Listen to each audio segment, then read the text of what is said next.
Hello humans, glad to see you've all turned up today in numbers. Oh, I turned off my flashlight. That's getting a bit flipping annoying actually. But yeah, chaps and chapettes, I thought I'd show you, give you a bit of an insight, which I thought I wasn't going to do actually, of how I got top 11 in the world on squad battles on my Road to Glory account along with my mate Geezy Genius who came in 12th there. And then on another account, came 61st along with my mate Hayden Hughes. So I thought I wasn't going to give away the strats, man. I really thought I wasn't, but it's got to be done. So chaps and chappets, this is the first team that we used with Geezy Genius to get top 11. Now some of you might be thinking, oh, perhaps you need a pay-to-win team. Well, I'm here to tell you that's not the case. These strats are working with a shocking team as well. We got 61st in the world with Hayden Hughes. Right, so I'm usually not really this serious at all, but in order to actually give you a good breakdown of how these tactics work, you're just going to get the informative Mbirchy today. So I'm using a 4-3-3. This is just a random team. It's kind of irrelevant. It's not actually on the Road to Glory or anything like that. So you want to go to custom tactics, make a custom tactic with a 4-3-3 false 9, which is the 5th variant of 4-3-3.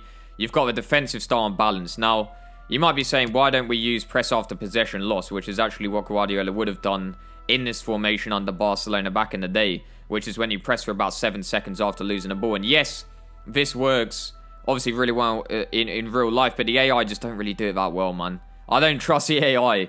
They're a load of idiots at times, artificial but not intelligent. Really, they're shocking. So the thing is that you are going to have to be playing on co-op to get a really good finish this year, because the AI, first of all, the AI are just nowhere near as good on co-op for some reason. They seem to be really good at counter-attacking and like putting together fast attacks, but it's almost like when they go on co-op, they slow down a bit. They get a little bit scared, a little bit hesitant. So yeah, anyway, press after possession loss is not something you want. You want balanced, because you're going to be able to press kind of manually anyway with 2 people quite well.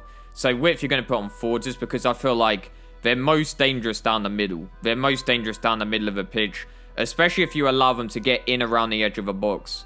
So kind of with that knowledge and me saying that they're not good on counter-attacks, obviously we're going to have quite high depth, because they are just really good if you allow them. Like if you were to sit on like 1 depth or something like that, they're just going to trust me, the AI will break it down. They will find a way through, because they are just the kind of freaks that just see the passes and just CGI passes and CGI players in stupid spaces, somehow just getting goals out of nothing. So 7 depth, just to make sure that they don't really get much kind of momentum when they're playing, and you just win the ball hard to pitch. And it also allows you to get more goals, because bear in mind, like, you know, we could play a super defensive tactic, but at the end of the day, in order to get a lot of points, we need to be scoring about 5 goals a game. So that helps with that as well. So possession, we're going to have on 7 width, because we actually need to stretch the opposition quite a lot to open up the half spaces, which we'll go into in just a little jiffy. So players in box, we've got on 4, corners on 2, free kicks on 2. It's kind of irrelevant, that stuff, to be honest. I actually prefer to have wingers in centre mid slots, because they're just quicker. And I think pace is really massive this year, and the main threats in the team are actually the 2 centre mid roles. They're actually, funnily enough, they're not actually the wingers that are going to create the most threat. It's actually the 2 centre mids that are driving into a half space. The wingers are going to be stretching out the left back and right back all the way wide, and then that space between the left back and the left centre back, and then the right back and the right centre back, are basically going to be open to be exploited in what you call the half space by Ousmane Dembele and Vinicius Jr., who are just pacey as hell, and they're going to go straight through him. So Mendy is on balanced attack overlap. The reason this is that you can cause an easy overload on the left side of a pitch, because you're bringing forward another player into the attack. And the right back, you've got on stay back while attacking. You don't need both players overlapping. I seem to find that when you have both players going forward, the AI is actually quite good at picking out a space on the wings. But if you just have one going forward, you're actually kind of chilling. The CDM, cover centre, cut passing lane, stay back while attacking. Just a pretty standard build, or whatever you might say, on a CDM. Like, it's not anything too special. You just want them sitting in the middle, staying back, and just available to sweep up the ball. And yeah, it's just what you want to be doing, really. Get forward on the 2 centre mids, and the reason is just because you want them to get forward through into the half spaces. For wingers, you've got one of them on stay wide, and bear in mind, you're not going to have Marcus Llorente and Modric on the wings. You can just bring on some pacey wingers off the bench, and they're going to play pretty well off the bench. You can bring on, say, Tyson at left wing, and Gelson Martins at right wing. That's kind of the usual stuff that we'll do. So stay wide on the right wing because we want to be stretching out. Seeing as we don't have a right back overlapping, we just want to stretch the defence as much as possible on that right side. In the centre forward role, we want false 9 and stay central because we want them dropping into the midfield, helping with the kind of passing, playing the triangles and all of that, just overloading the midfield. And then the left wing we want on cutting side because Mendy's going to be overlapping down the left side. And then you've got an easy 2v1 against the right back. You're just going to be doing the most, man. I'm telling you, with these strats, they are incredibly clean. And you've got a lot of pace to hurt the AI as well. Trust me, man. So that's pretty much all of the instructions and, you know, the custom tactics side of it. So I thought I'd show you some in-game stuff as well. I really thought I'd show you it all. And that's the thing is, Geezy, Genius, and Hayden, I said that I wasn't going to release these strats. I told them it was going to be an exclusive, but they're actually not going to be happy with me, I reckon, for releasing these strats low-key, man. But I feel like it had to be done, you know. Yeah, they are obviously pretty OP and all the rest of it. And what you have to understand about squad battles, right, is that the 4-2-3-1, the meta on FUT Champs is not the meta on squad battles because you need to get 5 goals. And we're playing against ultimate difficulty. You need to get 5 goals. The 4-2-3-1 is good at winning the games. Don't get me wrong. Like, yeah, it's decent at winning the games, but it's not good at getting the goals. So this is just a very consistent way to get the goals because we know exactly how we're going to play. Yo, Loki, I've just realized as well, this could actually technically count as part of the Road to Glory because we're literally playing Road to Glory games on squad battles right here. So there is still some stuff which I need to upload as well. I've got FUT Champions coming up. I actually had a really good weekend using the strategies. I actually used a slightly different strategy as well. So we're constantly... I feel like we're literally at the tactical forefront of FIFA, man. There's nobody else. They're all frauds. They're all just literally playing the 4-4-2. And it's very much about the mechanics. As we literally see Gomez, by the way, is one of the centre mids in this formation going into the half space and getting a goal. And Mbappe is the other centre mid. It's pretty OP. Look at that. Finding the space again.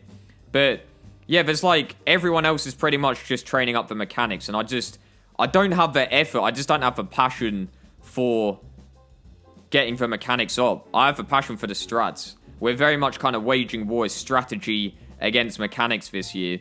And it's going to be a hell of a time. So yeah, if you haven't already checked out the Road to Glory, make sure to follow that really. Because we're going to be, throughout the year, competing in FUT Champs and all sorts. Just playing some nice little strategies. It's going to be clean, man. So out on the wing here, Henry. We're giving it to your boy Pirlo, mate. Mate, Pirlo's just got such a vibe, man. We literally just scored this. We had to watch the replays on the AI. I don't know whether they have emotion or anything like that, but if they do, they're getting a little bit mad at that replay again because he's actually just slotted that away. My guy Pirlo. Oh, my days. It's just... That's the thing is that I was so happy that Pirlo worked out in this team because he was the one kind of risky, non-meta kind of player that I told Geezy to get. And he bought him and he's just been perfect because he's playing through balls like that. He's actually kind of dictating the play from the middle. So I'm not sure if I would recommend going for someone that's really, really good on the ball but not very good defensively, seeing as you've only got one CDM. So, but, you know, if you can get someone that's got a relative amount of actual technical ability on the ball while still maintaining a bit of pace and defensive quality, then you're laughing. But for us, Pirlo was actually coming good. And I think me and Geezy actually worked really well together because Geezy plays a really wide camera angle and he's quite good at picking out these passes. And he's just got kind of an eye for a pass. So he really did work well with me playing squad battles. And yeah, we were just kind of screaming. So just commentating on what's actually happening visually for a little bit. We got Mendy coming out on this left side. And what I'm trying to do with Mbappe is just try and find a little bit of space. Gomez, as you can see, just kind of we're just stretching the players, the opposition defense, in so many ways. And they just don't know what to do in the end. And yeah, obviously we're scoring little long shots at times with Mbappe. But most of the plays, kind of intricate little plays. And Gomez, once again, getting in the half space. We are practicing what we preach. It's not like we're saying... Oh, yeah, you know, we're going to get this player in the half space or whatever, and then just not do it. Like, we are very much actually doing exactly what I'm saying. And it's working to a T. And I think another kind of concept as well, and I was thinking of doing this with Hayden, so we're playing with a weaker team, so we might have to strategize to that extra level, is what we could do I might actually do like you saw those little earlier bits of tactics, like those little kind of what do you even call them? I don't even know. We had like, I guess, the visual representation of the tactics that I was showing, like the little dots and all that. I was just doing that on Microsoft PowerPoint. And I think what I might actually do is, when I'm playing with Hayden before squad battles, is map out the opposition formation on PowerPoint and just see what spaces we can actually exploit. So literally do it as if it's a real game of football and just look at what are the weaknesses in the formation.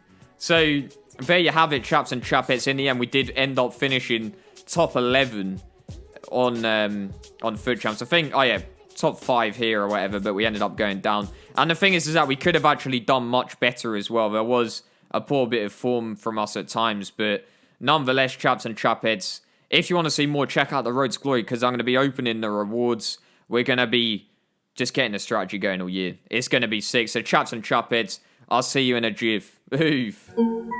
Trust, yeah. Competition looking hella washed. But you said you ain't Driz, man, I got watch you drop. Yeah, looking at the game, it's looking hella toss. Yeah, running circles round it while they're trying to cross.